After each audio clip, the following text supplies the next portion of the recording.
Hello everyone, welcome on my channel Muzammil Business School. Today I am going to revise Unit 2 OAQA. Basically this unit comprises on three major functions. These are operation function, HR function and finance function. Paper pattern is same as you have done in Unit 1. So I am going to the theoretical content. The first thing is operation management. Now we are going to start the first functional area of the business, that is operation management. What is operation management? They convert input into output with the available resources that business provide to them. Basically, they are involved in the production process, but it depends. If there is a service business, operation management would be different. You will not say okay, these are the production people. It depends from business to business. So let's start operation management. What is operation management? You must know the definition of operation management. They convert input into output. Then there are few activities of the operation management. You can say these are the activities, these are the functions, these are the objectives.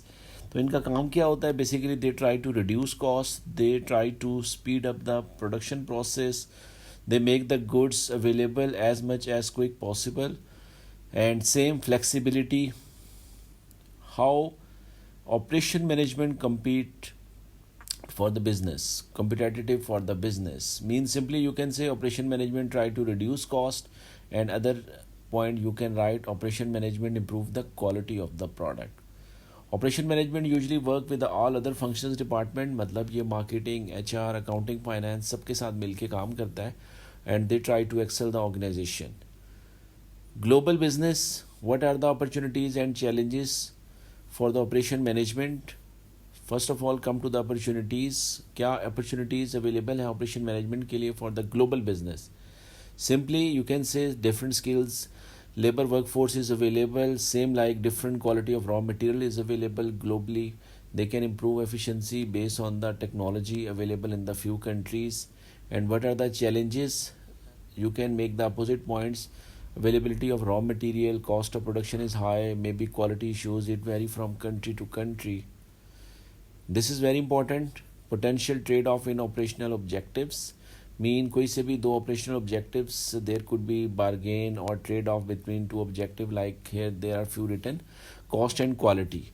So cost and quality में क्या हो सकता है? If you try to reduce cost, definitely you may face some sacrificing on the quality.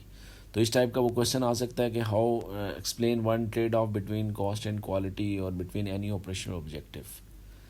Internal factors that affect the operation decisions. Operation decision mean production decision. तो internally आप कह सकते हो available of resources and business objectives, availability of finance, cash, and external factors, how they may affect the operational decision. External factors are not in the business control. You already have done in the marketing unit. These may be unemployment, these may be other factors, environmental, technological, social factors, तो ये भी आपके decision making में help करते हैं. Operational plan, as you have done business plan, this is also like operation plan. Operation plan mean the plan that business execute for the operational objectives. Operation process two ways में carry forward हो सकता है किसी भी organization में. One is labour intensive, other is capital intensive. Labor intensive when the production is wholly involved with the labor, and capital intensive mean when the production process is carried on with the machinery. Production and productivity. Production mean producing goods and services, and when we talk about productivity, it is a ratio that measures output with input.